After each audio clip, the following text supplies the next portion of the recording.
Hi, ನಾನು Sudeep from tech in Kannada. ಗೊತ್ತಿನ ಭಾನುವಾರದ ಟೆಕ್ ನ್ಯೂಸ್ಗೆ ಸ್ವಾಗತ. ಪ್ರತಿ ವಾರದಂತೆ ಈ ವಾರ ಕೂಡ ಕೆಲವೊಂದು ಇಂಟ್ರೆಸ್ಟಿಂಗ್ ಟೆಕ್ ನ್ಯೂಸ್ ಎಲ್ಲ ಇರುವಂಥದ್ದು.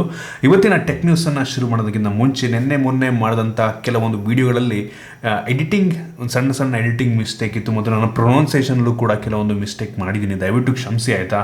ನಾನು ನಥಿಂಗ್ ಫೋನಲ್ಲಿ ಗ್ಲಿಮ್ಸ್ ಅಂದಿದ್ದೀನಿ ಗೊತ್ತಾ, ಅದು ಗ್ಲಿಫ್ ಆಯಿತಾ. ಕೆಲವೊಂದು ಸಲ ನಾನು ಮಾತಾಡಬೇಕಾದ್ರೆ ನನಗೆ ಗೊತ್ತಿಲ್ಲದಂಗೆ ಕೆಲವೊಂದು ಪ್ರೊನೌನ್ಸಿಯೇಷನ್ ಮಿಸ್ಟೇಕ್ ಆಗಿರುತ್ತೆ. ಗ್ಲಿಫ್ ಅದು ಗ್ಲಿಮ್ಸ್ ಅಲ್ಲ. ನಾನು ಸಬ್ಸ್ಕ್ರೈಬ್ ಮಾಡಿ ಅಂತೀನಿ ಗೊತ್ತಾ, ಆ ಟೈಮಲ್ಲಿ ಕೂಡ ಸಬ್ಸ್ಕ್ರೈಬ್ ಮಾಡಿ ಅಂದಿರ್ತೀನಿ ಎಷ್ಟೋ ಸಲ. ಮತ್ತು ನಾನು ಸಂದೀಪ್ ಅಂದಿರಲ್ಲ, ನಾನು ಸಂದೀಪ್ ಏನೇನೋ ಅಂದ್ಬಿಟ್ಟಿರ್ತೀನಿ ಆಯ್ತಾ. ಪ್ರೊನೌನ್ಸಿಯೇಷನ್ ನನಗೆ ಗೊತ್ತಿಲ್ಲದಂಗೆ ಕೆಲವೊಂದು ಮಿಸ್ಟೇಕ್ ಆಗಿರುತ್ತೆ. ದಯವಿಟ್ಟು ಕ್ಷಮಿಸಿ. ನಾನು ಆದಷ್ಟು ಟ್ರೈ ಮಾಡ್ತೀನಿ ಈ ರೀತಿ ಮಿಸ್ಟೇಕನ್ನು ಕಡಿಮೆ ಮಾಡ್ಕೊಳ್ಳೋದಕ್ಕೆ. ನಾನು ಕೂಡ ಹ್ಯೂಮನ್ಸು, ಕೆಲವೊಂದು ಮಿಸ್ಟೇಕ್ ಆಗಿಬಿಡುತ್ತೆ ಆಯಿತಾ. ಐ ಹೋಪ್ ಇದನ್ನು ನೀವು ಹೊಟ್ಟೆಗೆ ಹಾಕೊಂಡು ಕ್ಷಮಿಸ್ಬಿಡಿ ಆಯ್ತಾ. ಇವತ್ತಿನ ಮೊದಲ ಟೆಕ್ ನ್ಯೂಸ್ ಬಂದ್ಬಿಟ್ಟು ನೆಟ್ಫ್ಲಿಕ್ಸ್ ಅವರು ಮೈಕ್ರೋಸಾಫ್ಟ್ ಜೊತೆ ಟೈಅಪ್ ಮಾಡ್ಕೊಂಡು ಅವರ ಪ್ಲಾಟ್ಫಾರ್ಮ್ಗೆ ಅಂದರೆ ನೆಟ್ಫ್ಲಿಕ್ಸಿಗೆ ಆ್ಯಡ್ ಬೇಸ್ಡ್ ಸಬ್ಸ್ಕ್ರಿಪ್ಷನ್ ಮಾಡೆಲ್ನ ತೊಗೊಂಬರ್ತಾ ಇದ್ದಾರೆ. ಈ ಒಂದು ಮಾಡೆಲ್ ಆಲ್ರೆಡಿ ಡಿಸ್ನಿ ಹಾಟ್ಸ್ಟಾರ್ಲಿದೆ. ಕೆಲವೊಂದು ಪ್ಲಾನ್ಗಳಲ್ಲಿ ಆಲ್ಮೋಸ್ಟ್ ಎಲ್ಲ ಮೂವಿಯನ್ನು ಸೀರೀಸ್ನ ನೋಡ್ಕೊಬೋದಾದರೆ ಮಧ್ಯದಲ್ಲಿ ಆ್ಯಡ್ಸ್ ಬರ್ತಾ ಇರುತ್ತೆ. ಸೊ ಅದೇ ರೀತಿ ಮಾಡೆಲ್ನ ನೆಟ್ಫ್ಲಿಕ್ಸಲ್ಲೂ ಕೂಡ ತೊಗೊಂಬರ್ತಾ ಇದ್ದಾರೆ. ಸೊ ಆ ಒಂದು ಆ್ಯಡನ್ನು ಹಾಕ್ಬಿಟ್ಟು ಅವರು ಈ ಒಂದು ಸಬ್ಸ್ಕ್ರಿಪ್ಷನ್ ಪ್ಲಾನ್ನ ಕಡಿಮೆ ಮಾಡ್ತಾರೆ, ಪ್ಲಾನ್ ಪ್ರೈಸನ್ನು ಕಡಿಮೆ ಮಾಡ್ತಾರೆ ಆಯಿತಾ. ಆಲ್ರೆಡಿ ನಮ್ಮ ಭಾರತದಲ್ಲಿ ₹100 ₹150 ಪ್ಲಾನೆಲ್ಲ ಇದೆ. ಸೊ ಈ ಒಂದು ಆ್ಯಡ್ ಬೇಸ್ಡ್ ಸಬ್ಸ್ಕ್ರಿಪ್ಷನ್ ಬಂತು ಅಂತಂದರೆ ಇನ್ನೂ ಕಡಿಮೆಗೆ ಮೋಸ್ಟ್ಲಿ ₹50 ಆ ಒಂದು ಪ್ರೈಸ್ಗೆಲ್ಲ ನಾವು ನೆಟ್ಫ್ಲಿಕ್ಸ್ ಮೂವಿಗಳನ್ನು ನೋಡ್ಬೋದು. ಸೊ ಕ್ರೇಜಿ ವಿಷಯ, ಕಾದು ನೋಡೋಣ ಯಾವಾಗ ಬರುತ್ತೆ ಮತ್ತು ಎಷ್ಟು ಪ್ರೈಸಿಗೆ ಲಾಂಚ್ ಆಗುತ್ತೆ ಅಂತ. ಮುಂದಿನ ಟೆಕ್ ನ್ಯೂಸ್ ಬಂದ್ಬಿಟ್ಟು ಒಂದ್ಸಲ ಯೋಚನೆ ಮಾಡಿ ನೋಡಿ, ನಿಮ್ಮ ಸ್ಮಾರ್ಟ್ ವಾಚನ್ನು ನೀವು ಯಾವತ್ತೂ ಚಾರ್ಜ್ ಮಾಡೋ ಅವಶ್ಯಕತೆನೇ ಇಲ್ಲ ಅಂದರೆ ಹೇಗಿರುತ್ತೆ ಅಂತ. Actually university of California researchers ಒಂದು ಸ್ಮಾರ್ಟ್ ವಾಚ್ ರೀತಿ ವೇರಬಲನ್ನು ಇನ್ವೆಂಟ್ ಮಾಡಿರುವಂಥದ್ದು. ಆ ಒಂದು ವಾಚಿಗೆ ಯಾವುದೇ ಬ್ಯಾಟ್ರಿ ಅವಶ್ಯಕತೆ ಇಲ್ಲ, ವಿತೌಟ್ ಬ್ಯಾಟ್ರಿ ರನ್ ಆಗುತ್ತೆ. ಸೊ ಈ ಒಂದು ವಾಚಲ್ಲಿ ಒಂದು ಮೆಟೀರಿಯಲ್ನ ಯೂಸ್ ಮಾಡಲಾಗಿದೆ ಆಯಿತಾ, MXENE ಅಂತ, ಮ್ಯಾಕ್ಸೀನ್ ಅಂತ ಬೇಕಾದ್ರೆ ಕರಿಬೋದು. ಸೊ ಇದಕ್ಕೆ ಒಂದು ಯುನೀಕ್ ಎಲೆಕ್ಟ್ರಿಕಲ್ ಮತ್ತು ಮೆಕ್ಯಾನಿಕಲ್ ಪ್ರಾಪರ್ಟೀಸ್ ಇದೆಯಂತೆ. ಸೊ ಇದಕ್ಕೆ ಯಾವುದೇ ಬ್ಯಾಟ್ರಿ ಅವಶ್ಯಕತೆ ಇಲ್ಲ ಅಂದರೂ ಕೂಡ ನಿಮ್ಮ ಹಾರ್ಟ್ ಬೀಟನ್ನು ಸೆನ್ಸ್ ಮಾಡುತ್ತೆ ಮತ್ತು ಸ್ಮಾರ್ಟ್ ವಾಚ್ಗೂ ಕೂಡ ಕನೆಕ್ಟ್ ಆಗುತ್ತಂತೆ. ಸೊ ಕ್ರೇಜಿ ವಿಷಯ, ಕಾದು ನೋಡೋಣ ಯಾವಾಗ ಇದು ಇಂಪ್ಲಿಮೆಂಟ್ ಆಗುತ್ತೆ ಅಂತ. ಇದು ಬಂತು ಅಂದರೆ ನೆಕ್ಸ್ಟು ಸ್ಮಾರ್ಟ್ ವಾಚ್ನ ಜೊತೆಗೆ ಫೋನ್ಗೂ ಕೂಡ ಬ್ಯಾಟ್ರಿ ಅವಶ್ಯಕತೆ ಇರೋದಿಲ್ಲ. ಸೊ ತುಂಬ ಯುನೀಕ್ ಆಗಿರುತ್ತೆ ಮತ್ತು ಫ್ಯೂಚರಲ್ಲೇ ದೊಡ್ಡ ಬ್ಯಾಟ್ರಿ ಅವಶ್ಯಕತೆನೇ ಬರೋದಿಲ್ಲ. ಸೊ ತುಂಬ ಇಂಪ್ರೆಸಿವ್ ವಿಷಯ ಅನ್ನಿಸ್ತು ನನಗೆ. ಇನ್ನು ಮುಂದಿನ ಟೆಕ್ ನ್ಯೂಸ್ ಬಂದ್ಬಿಟ್ಟು ಫೈನಲಿ ನಮ್ಮ ಭಾರತ ಕೂಡ ರೈಟ್ ಟು ರಿಪೇರನ್ನು ಪ್ರಪೋಸ್ ಮಾಡ್ತಾ ಇರುವಂಥದ್ದು. ಈ ಒಂದು ರೈಟ್ ಟು ರಿಪೇರ್ ಅಂದರೆ ಏನಪ್ಪ ಅಂತ ಅಂದರೆ, ಇತ್ತೀಚಿನ ದಿನಗಳಲ್ಲಿ ಮೊಬೈಲ್ ಮತ್ತು ಎಲೆಕ್ಟ್ರಾನಿಕ್ ಮ್ಯಾನುಫ್ಯಾಕ್ಚರ್ ಮಾಡುವಂಥ ಕಂಪನಿಗಳು ಅವರ ಪ್ರಾಡಕ್ಟನ್ನು ಯಾವ ರೀತಿ ಮ್ಯಾನುಫ್ಯಾಕ್ಚರ್ ಮಾಡ್ತಾ ಇದ್ದಾರೆ ಅಂತ ಅಂದರೆ, ಒಂದು ಸಲ ಹಾಳಾಯಿತು ಅಂದರೆ ಅದನ್ನು ರಿಪೇರಿ ಮಾಡೋದಕ್ಕೆ ಆಗಬಾರ್ದು ಆಯಿತಾ. ಇನ್ ಕೇಸ್ ರಿಪೇರಿ ಮಾಡೋ ಪರಿಸ್ಥಿತಿ ಬಂತು ಅಂದರೆ ಅಫಿಷಿಯಲ್ ಅವರ ಸರ್ವಿಸ್ ಸೆಂಟ್ರಿಗೆ ಹೋಗ್ಬಿಟ್ಟು ನಾವು ರಿಪೇರಿ ಮಾಡಿಸ್ಕೋಬೇಕು. ಸೊ ಆ ರೀತಿ ಆ ಪ್ರಾಡಕ್ಟನ್ನು ಡಿಸೈನ್ ಮಾಡಿ ಮ್ಯಾನುಫ್ಯಾಕ್ಚರ್ ಮಾಡ್ತಾ ಇದ್ದಾರೆ. ಸೊ ಅದಕ್ಕೋಸ್ಕರ ಒಂದು ರೈಟ್ ಟು ರಿಪೇರ್ ಅಂತ ತೊಗೊಂಬರ್ತಾ ಇದ್ದಾರೆ ನಮ್ಮ ಗೌರ್ನಮೆಂಟ್ನವರು. ಸೊ ಇದು ಬಂತು ಅಂತ ಅಂದರೆ ಈ ಮ್ಯಾನುಫ್ಯಾಕ್ಚರ್ ಮಾಡುವಂಥ ಕಂಪನಿಗಳು ಈ ಇನ್ಸ್ಟ್ರಕ್ಷನ್ ಮ್ಯಾನ್ಯುವಲ್ ಕೊಡಬೇಕಾಗುತ್ತೆ ರಿಪೇರಿ ಮಾಡೋದು ಹೆಂಗೆ ಅಂತ.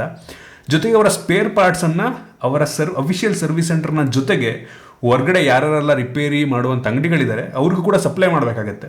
ಸೊ ಒಂದು ರೀತಿ ನಮಗೆ ಈಸಿ ಆಗುತ್ತೆ ಆಯಿತಾ. ಮತ್ತು ನಾವೇ ಬೇಕಾದರೂ ರಿಪೇರಿ ಮಾಡ್ಕೊಬೋದು ಇನ್ ಕೇಸ್ ನಮಗೆ ಅದ್ರ ಬಗ್ಗೆ ನಾಲೆಡ್ಜ್ ಇದೆ ಅಂತ. ಸೊ ಇದು ಬರ್ಬೇಕು ನಂಗೆ ಅನ್ನಿಸ್ತಂಗೆ ಆಯಿತಾ. ಈ ಐಫೋನ್ ಅದೆಲ್ಲ ಹೆಂಗೆ ಮ್ಯಾನುಫ್ಯಾಕ್ಚರ್ ಮಾಡಿರ್ತಾರೆ ಅಂದರೆ, ಫ್ರಂಟ್ ಡಿಸ್ಪ್ಲೇ ಆಯಿತು ಅಂದರೆ ಕಂಪ್ಲೀಟ್ ಮುಂಗಡೆ ಇರುವಂಥ ಪ್ಯಾನಲ್ನೇ ಚೇಂಜ್ ಮಾಡಬೇಕು. ಸೊ ಆ ರೀತಿ ಇರುತ್ತೆ ಆಯಿತಾ. ಮ್ಯಾಕ್ ಬುಕ್ಕಲ್ಲಿ ಹಂಗೇನೆ, ನೀವು ಫ್ರಂಟ್ ಡಿಸ್ಪ್ಲೇ ಹೋಯಿತು ಅಂದರೆ ಫ್ರಂಟ್ ಮೇಲೆ ಕೆತ್ತುತ್ತೀವಲ್ವ, ಅದನ್ನು ಕಂಪ್ಲೀಟಾಗಿ ಚೇಂಜ್ ಮಾಡಬೇಕು. ಸೊ ಈ ರೀತಿ ಆಗ್ಬಿಡುತ್ತೆ ಆಯಿತಾ. ಸೊ ಐ ಹೋಪ್ ಇದು ಇಂಪ್ಲಿಮೆಂಟ್ ಆಗುತ್ತೆ ಆದಷ್ಟು ಬೇಗ ಅಂತ ಕಾದು ನೋಡೋಣ. ಇನ್ನು ಮುಂದಿನ ಟೆಕ್ ನ್ಯೂಸ್ ಬಂದ್ಬಿಟ್ಟು, ವಿಂಡೋಸ್ ಅವರು ಪ್ರತಿ 3 ವರ್ಷಕ್ಕೊಂದ್ಸಲ ಈ ಒಂದು ವಿಂಡೋಸನ್ನು ಅಪ್ಡೇಟ್ ಮಾಡ್ತಾರಂತೆ. ಸೊ ಅದರಿಂದ 2024ನೇ ಇಸ್ವಿಗೆ ವಿಂಡೋಸ್ 12 ಬರಬಹುದು ಅಂತ ಹೇಳಲಾಗ್ತಾ ಇದೆ, ಕಾದು ನೋಡೋಣ. ಇನ್ನು ಮುಂದಿನ ಟೆಕ್ ನ್ಯೂಸ್ ಬಂದ್ಬಿಟ್ಟು, ಇನ್ನು ಮೇಲೆ ನೀವು ನಿಮ್ಮ ಸ್ಟೇಟಸ್ಗೆ, ಮೋಸ್ಟ್ಲಿ ಇನ್ನೂ ಈ ಒಂದು ಅಪ್ಡೇಟ್ ಬಂದಿರಲ್ಲ, ಇನ್ನು ಕೆಲವೇ ದಿನಗಳಲ್ಲಿ ವಾಟ್ಸಪ್ಗೆ ಬರುವಂಥ ಅಪ್ಡೇಟ್ನಲ್ಲಿ ನಿಮ್ಮ ಸ್ಟೇಟಸ್ಗೆ ವಾಯ್ಸ್ ರೆಕಾರ್ಡಿಂಗ್ ಅಂದರೆ ನೀವು ಮ್ಯೂಸಿಕ್ಕನ್ನು ಬೇಕಾದರೂ ಆ ಒಂದು ಸ್ಟೇಟಸ್ಗೆ ಹಾಕೊಬೋದು. ಸೊ ಬೆಂಕಿ ವಿಷಯ ಅಂತ ಹೇಳಕ್ಕೆ ಇಷ್ಟಪಡ್ತೀನಿ. ಇನ್ನು ಮುಂದಿನ ಟೆಕ್ ನ್ಯೂಸ್ ಬಂದ್ಬಿಟ್ಟು ವಾಟ್ಸಪ್ಪಿಂದನೇ ಮತ್ತೆ. ಸೊ ಡಿವೈಸ್ಗಳಲ್ಲಿ ಮಲ್ಟಿಪಲ್ ಫೋನಲ್ಲಿ ನೀವು ಒಂದೇ ನಂಬರ್ ಯೂಸ್ ಮಾಡಿಕೊಂಡು 2 ಫೋನಲ್ಲಿ ವಾಟ್ಸಪ್ಪನ್ನು ಯೂಸ್ ಮಾಡ್ಬೋದು. ಈ ಒಂದು ಫೀಚರ್ ಕೂಡ ಸದ್ಯದಲ್ಲೇ ಬರ್ತಾ ಇರುವಂಥದ್ದು ಕ್ರೇಜಿ ವಿಷಯ ಅಂತ ನಂಗೆ ಅನ್ನಿಸ್ತು. ನನಗಂತೂ ಕಾದು ನೋಡೋಣ ಯಾವಾಗ ಬರುತ್ತೆ ಅಂತ. ಇದ್ರ ಬಗ್ಗೆ ಒಂದು ಡೆಡಿಕೇಟ್ ವಿಡಿಯೋ ಕೂಡ ಮಾಡ್ತೀನಿ.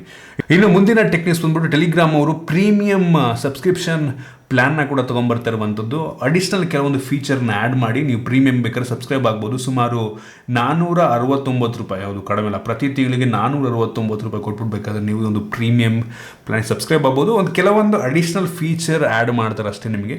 ಸೊ ಗೊತ್ತಿಲ್ಲ ಎಷ್ಟು ಜನ ಸಬ್ಸ್ಕ್ರೈಬ್ ಆಗ್ತಾರೆ ಅಂತ. ಇನ್ನು ಮುಂದಿನ ಟೆಕ್ ನ್ಯೂಸ್ ಬಂದ್ಬಿಟ್ಟು, ನೋಕಿಯಾದವರು ಒಂದು ಹೊಸ ಫೀಚರ್ ಫೋನ್ ಲಾಂಚ್ ಮಾಡಿರುವಂಥದ್ದು. ನೋಕಿಯಾ 5710 ಎಕ್ಸ್ಪ್ರೆಸ್ ಆಡಿಯೋ ಅಂತ ತೋರಿಸ್ತಾ ಇದೆ ನಿಮಗೆ. ಈ ಒಂದು ಫೋನ್ನ ಒಳಗಡೆನೆ TWS ಇದೆ, ನೋಡ್ತಾ ಇದ್ದೀರಾ, ಟ್ರೂ ವೈರ್ಲೆಸ್ ಇಯರ್ಬಡ್ಡು ಈ ಒಂದು ಫೋನ್ ಒಳಗೆ ಇರುವಂಥದ್ದು ಕ್ರೇಜಿ ವಿಷಯ.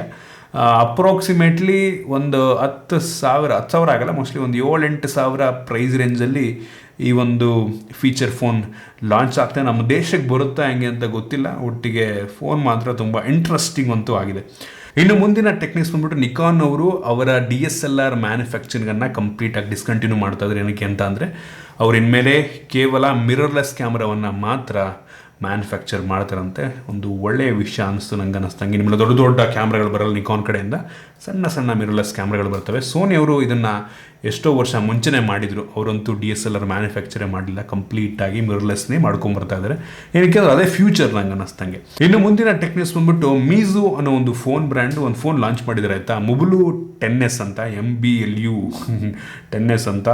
ನೋಡೋದಕ್ಕೆ ಸೇಮ್ iPhone 13 ರೀತಿಯಲ್ಲೇ ಇರುವಂಥದ್ದು, 8,600 ರೂಪಾಯಿ ರೇಂಜಲ್ಲಿ ಒಂದು ಫೋನ್ ಲಾಂಚ್ ಆಗಿದೆ.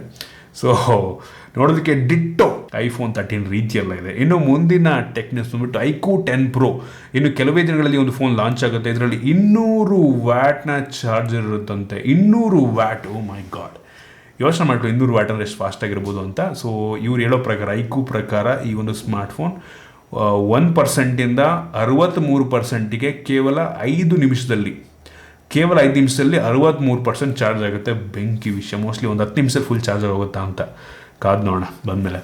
ಇನ್ನು ಮುಂದಿನ ಟೆಕ್ನಿಕ್ಸ್ ಬಂದ್ಬಿಟ್ಟು Asus Zenfone9 ಗ್ಲೋಬಲ್ ಆಗಿ ಲಾಂಚ್ ಆಗ್ತಿರುವಂಥದ್ದು. ನಮ್ಮ ಭಾರತದಲ್ಲಿ ಯಾವಾಗ ಲಾಂಚ್ ಆಗಿದೆ ಅಂತ ಗೊತ್ತಿಲ್ಲ. ನಮ್ಮ ಭಾರತದಲ್ಲಿ Asus ಅವರು Zenfone ಅನ್ನೋ ಒಂದು ಪದವನ್ನು ಯೂಸ್ ಮಾಡೋಂಗಿಲ್ಲ.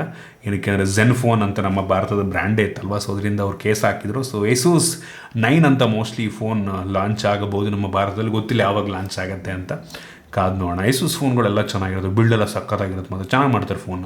ಇನ್ನು ಮುಂದಿನ ಟೆಕ್ನಿಕ್ ಬಂದ್ಬಿಟ್ಟು Vivo T1X ಈ ಒಂದು ಸ್ಮಾರ್ಟ್ಫೋನ್ ಜುಲೈ 20ನೇ ತಾರೀಕು ಲಾಂಚ್ ಆಗ್ತದೆ. ಸ್ನ್ಯಾಪ್ಡ್ರ್ಯಾಗನ್ 680 SoC 4G ಪ್ರೊಸೆಸರ್ನ ಹೊಂದಿರುವಂಥ ಸ್ಮಾರ್ಟ್ಫೋನ್ ಇದು. ಎಷ್ಟಕ್ಕೆ ಲಾಂಚ್ ಆಗುತ್ತೆ ಕಾದು ನೋಡೋಣ. ಇದನ್ನು ಅನ್ಬಾಕ್ಸ್ ಮಾಡ್ತೀನಿ, ವೆಯ್ಟ್ ಮಾಡಿ. ಕ್ಯಾಮ್ರಾ ಆಬ್ವಿಯಸ್ಲಿ ಚೆನ್ನಾಗಿರುತ್ತೆ, ಉಳಿದಂಗೆ ಸ್ಪೆಸಿಫಿಕೇಶನ್ ಹೆಂಗಿದೆ ಕಾದು ನೋಡೋಣ. ಇನ್ನು ಮುಂದಿನ ಟೆಕ್ನಿಕ್ಸ್ ಬಂದ್ಬಿಟ್ಟು ಓಪೋ ಕಡೆಯಿಂದ Oppo Reno 8 ಸೀರೀಸ್ನ ಸ್ಮಾರ್ಟ್ಫೋನ್ಗಳು ನಾಳೆ 18ನೇ ತಾರೀಕು ನಾಳೆ ಲಾಂಚ್ ಆಗ್ತಾ ಇರುವಂಥದ್ದು. ನಾನು ಈ ಎಲ್ಲ ಫೋನ್ ಅನ್ಬಾಕ್ಸ್ ಮಾಡ್ತೀನಿ ನಾಳೆ, ವೆಯ್ಟ್ ಮಾಡಿ.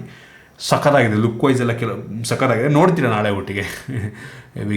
ಹೆವಿ ಇಂಟ್ರೆಸ್ಟಿಂಗ್ ಆಗಿದೆ ಫೋನ್ಗಳು ಮಾತ್ರ. ಇನ್ನು ಇವತ್ತಿನ ಕೊನೆಯ ಟೆಕ್ನಿಕ್ಸ್ ಬಂದ್ಬಿಟ್ಟು Redmi K50i ಈ ಒಂದು ಸ್ಮಾರ್ಟ್ಫೋನ್ ಲಾಂಚ್ ಆಗ್ತದೆ. ಇದ್ರ ಬಗ್ಗೆ ನಾನು ಆಲ್ರೆಡಿ ಒಂದು ಶಾರ್ಟ್ಸ್ನ ಕೂಡ ಮಾಡಿದ್ದೀನಿ. ಈ ಒಂದು ಸ್ಮಾರ್ಟ್ಫೋನ್ ಗೊತ್ತಿಲ್ಲ ಎಷ್ಟಕ್ಕೆ ಲಾಂಚ್ ಆಗುತ್ತೆ ಅಂತ. ನಾನು ಹೆವಿ ಎಕ್ಸೈಟ್ ಆಗಿದ್ದೀನಿ ಒಂದು ಸ್ಮಾರ್ಟ್ಫೋನ್ಗೆ. ಒಂದು 30,000 ಒಳಗೆ ಲಾಂಚ್ ಆಯಿತು ಅಂತಂದರೆ ನಂಗೆ ಅನ್ನಿಸ್ತಂಗೆ ಬೆಂಕಿ ಇರುತ್ತೆ. ಒಳ್ಳೆ ಸ್ಪೆಸಿಫಿಕೇಷನ್ ಇದೆ ಫೋನ್ ಮಾತ್ರ, ಪ್ರತಿಯೊಂದು ಸ್ಪೆಸಿಫಿಕೇಷನ್ ಸಖತ್ತಾಗಿದೆ, ನೋಡೋಕ್ಕೂ ಕೂಡ ಒಂದು ಲೆವೆಲಿಗೆ ಚೆನ್ನಾಗಿದೆ. ಈ ಒಂದು ಫೋನ್ನ ಕೂಡ ನಾನು ಅನ್ಬಾಕ್ಸ್ ಮಾಡ್ತೀನಿ. ಐ ಹೋಪ್ ಇದೊಂದು 20,000ಕ್ಕೆ ಲಾಂಚ್ ಮಾಡೋದು ಹೆಂಗಿರುತ್ತೆ, 20-25,000 ರೇಂಜಲ್ಲಿ ಬೆಂಕಿ ಇರುತ್ತೆ. ಕಾದು ನೋಡೋಣ ಎಷ್ಟಕ್ಕೆ ಲಾಂಚ್ ಆಗುತ್ತೆ ಅಂತ.